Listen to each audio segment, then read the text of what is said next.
Welcome back to Beamer Me Up Tink. Yeah, we are looking at the BMW K75 Cafe Racer project, and there will be questions for you lot throughout, so do pay attention and do let me know what you think. Let's get on with it.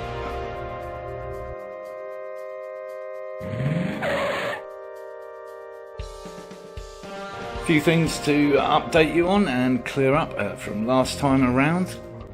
We have ordered a set of rear sets for the bike, so they'll be with us hopefully sometime this month, and we'll be test fitting those just to see if we have any issues with side stands and alike, like we did on the 350, the Honda CB350. As you can see, a huge disparity in price range for these rear sets.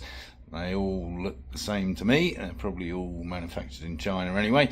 And yeah, so I bought the cheap ones off AliExpress, which I've never ordered anything from before, so we'll see if they even turn up. I don't know. Talking of which, I have been diversifying my shopping arenas, for want of a better word. Yeah, I found a few things on Etsy. I thought that was just for arty-farty stuff, but apparently not. Motorcycle parts included. Talking of which, there's this rather fetching belly pan. And still on the subject of parts buying, we're holding off on the moment for the seat frame. I think we're going to go ahead with it all, but it is a significant investment, because you do have to buy the whole kit and caboodle, so not just the seat frame itself, but the monoshock arrangement, because the existing monoshock mounts up here, as you can see. And as discussed in the last episode, all this and all this gets hacked off, so there's nowhere for that to mount anymore. So you do have to go for their special monoshock. I did express some concerns about chopping all this off and reducing the integrity and strength of the frame, but that was being a bit dumb, really, because as you can see, the frame bolts on here to the motor, and then of course again bolts on here to the transmission, I guess is about there. And what I was kind of forgetting was the whole Colin Chapman situation, right, when he did this with Formula 1 cars and made the motor itself effectively part of the frame chassis. A stress bearing member, I think is the is that the right word? I don't know, but you know what I'm saying, even if I don't. So yeah, I don't think we need to worry about that. Famous last words when it all kind of collapses in a heap, but we'll see. I have valid concerns about actually fitting that seat frame, because as I pointed out, there are no existing bolts that it bolts into. And it does come supplied with tabs, as you can see, and obviously those tabs need to be affixed to the frame, which will probably involve welding. I say probably, I might come up with a different solution. Stay tuned. And then there's this bit to be precise, which I always felt was rather lazy, again, of other builders, to not do something with it. My first reaction, instinct, was to basically just kind of shave it off, really, with a grinder. I think this is plastic, but we can still do that. And then I found this, because that was my other idea, was to actually make a piece, fabricate something to kind of fill in the void here. But I'm not so sure. These are $100, by the way, for a pair, obviously, and by the time you 3D printed something, it'd probably be more expensive than that anyway. But I don't think they really do the job very well. So I think I'm going to stick to plan A and just actually carve all that out with a grinder. Anyway, stop waffling on and get on with something. Let's clean this up. Honestly, not sure what to do next, actually. I think what I want to do, well, I don't really want to do, but I'm going to take the fuel tank off so we can see everything under there as well. Maybe get the air box off. Yes, another brick in the wall. And yeah, then we can see what's going on with this ECU, which we've kind of established we don't need if we're removing the ABS. See where it goes, where it ends up. If it unplugs, don't really want to start hacking wires, but maybe that's the best idea. On the subject of which, wires that is, I did budget for a Motor Gadget blue unit. I'm not sure if I'm going to do that, honestly. I mean, everything works.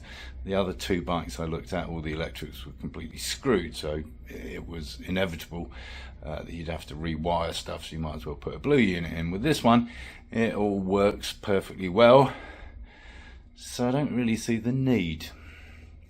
We'll see how things go, but at the moment my intention is to keep the factory wiring as is. Ooh, I know what I was going to do. Yeah, so this is the lithium battery out of the Motor Guzzi. I took it out of the Guzzi because I was going to go and see the other K75s, both of which had no battery, so I was just going to take this along, plug it in, see if they even turned over. So it's out on the bench at the moment, and of course it's half the size, if not smaller, than, yes, another brick in the wall, than that battery. In theory, I think it's got like 400 cold cranking amps, which I would think should be plenty. If it can turn over that big old twin on the Guzzi, I'm sure it could turn over this little 750 highly efficient German engine, despite the size of that. So I think what we'll do is hook that battery up and just see if it starts. Let's do that. Right, managed to wiggle that ECU out of the way of the battery. Got to think about where we're going to relocate that at the same time. Which is going to be interesting because that's the cable. It's about as far as it goes. This ain't going to be here, so I don't know, maybe it'll go up under the seat. We'll have to wait until we get the seat. Anyway, let's disconnect this, get the brick out, put our little mini battery in. Well, that's a lot better already, right? Yeah. Anyway, let's see if it fires up. I have to tell you, I did put it the wrong way around because the terminals are back to front on that. So I hope I haven't blown anything up like that. So far so good. Can't imagine anything else got screwed. Bit of choke.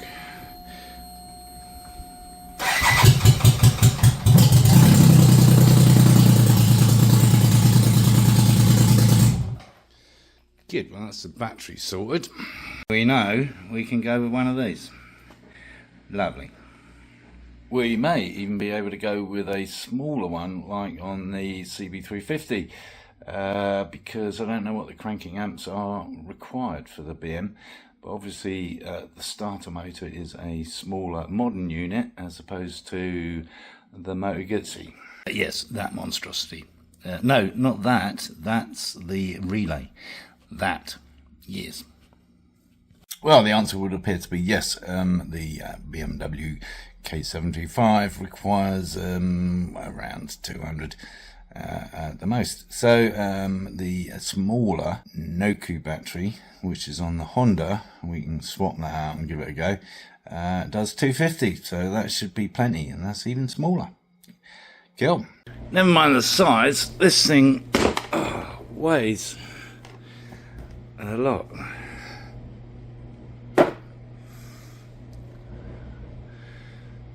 Nearly 20 pounds. Whereas this weighs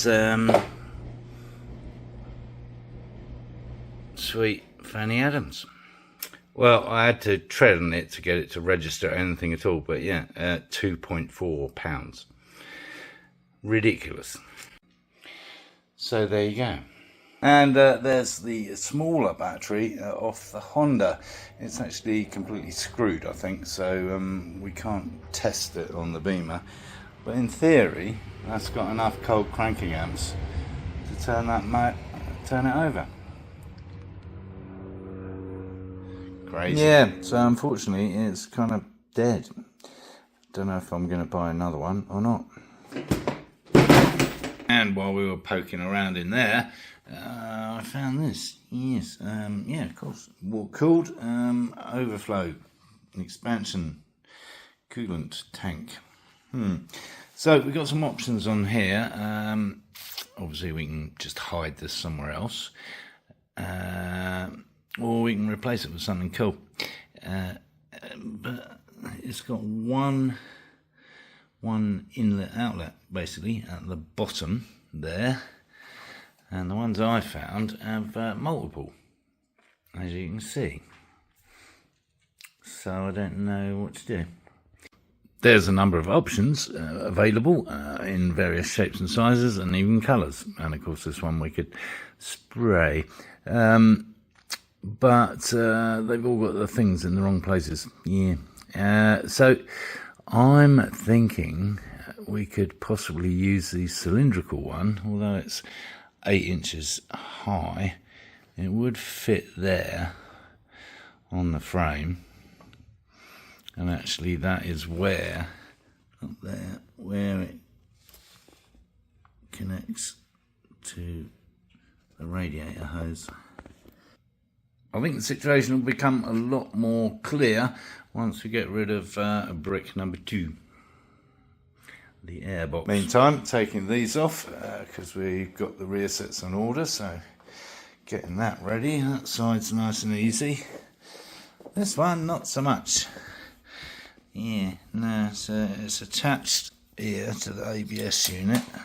So we've taken that off, and now of course we've got all kinds of clobber behind there, like the little brake cylinder off, well, the whole brake lever in fact. So we've got to take that off as well. Meanwhile, I've been thinking about the exhaust, and lots of options here. I just happen to have these kicking around from an old project that I didn't use, and they do make them with 3 outlets. Not that it makes any difference from a performance point of view or anything else, but you know, 3 into 2, a bit weird. Or 3 into 1 and then 2, whatever. I kind of like that actually. Obviously it's in the way of the centre stand, and until we get the rear sets fitted we don't know whether the side stand's going to work, so there's all kind of outstanding issues. But that would be a no muffler situation. I'm waiting to hear back from the guy on eBay that does the right angle from there to take the exhaust over the other side. Have it down here somewhere. But I don't know what the ID is on his system, because he hasn't replied yet. But kind of like that, and it will be loud. We'd have to put some kind of muffler in between, or not, because we like loud pipes. Talking of inside diameters, this is like 50mm versus a 40mm, 41 to be precise, on the BMW pipes. That's the OD. So we'd have to get some kind of converter in the middle there, but that's not a big deal. It just means it will sit further back. Something like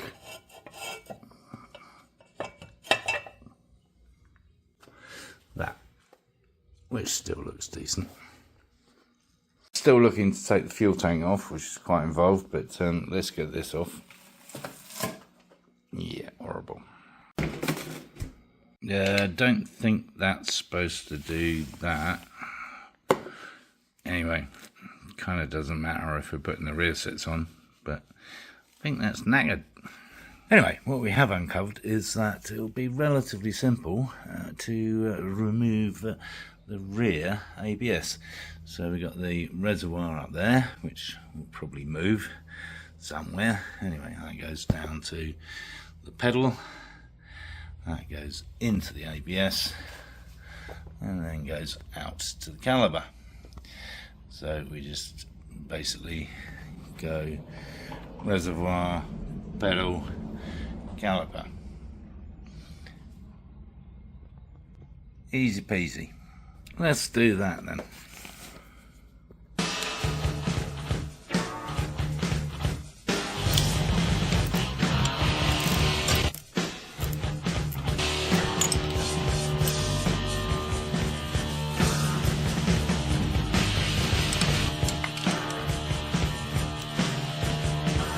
Right, that's free and clear. Just those two arm bolts, I think, and then that's free and clear, except for that cable, which goes up here somewhere. Time to get that fuel tank off, I suppose. Well, we got the Honda back temporarily. Look at the difference between the size.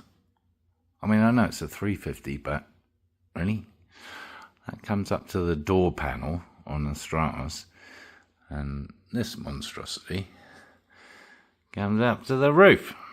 Talking of which, if we swap that battery out and save ourselves like almost £50 and everything else that we're doing, we're going to reduce this big fat boy down to, it's £500 plus for the standard bike with all the fairings, let alone the panniers and things like that. So swapping the battery is 10% almost of the weight. That's crazy, right? And everything else was stripping off it. So we could get down to like about £350. I mean, I think those ABS units are probably £20 each. They're pretty bloody hefty. So yeah, true Lotus add lightness. We like that. Meanwhile, I've ordered some orange bolts. Yeah, so that'll be fun. That'll look good. And for here, yeah, inexpensive, I might add. So next time around, I think we'll try the teeny weeny Lamborghini battery. We'll try that out. We'll finish off the ABS delete, at least on the rear end. And depending on what arrives from AliExpress or not, we might test fit the rear sets. Possibly give the engine an initial clean down as well. There's a lot of gunk underneath, especially, as always. So, plenty to look forward to, as usual. So give the video the thumbs up, subscribe down here to catch all that. And what else? Oh yeah, encourage others to watch my lunacy.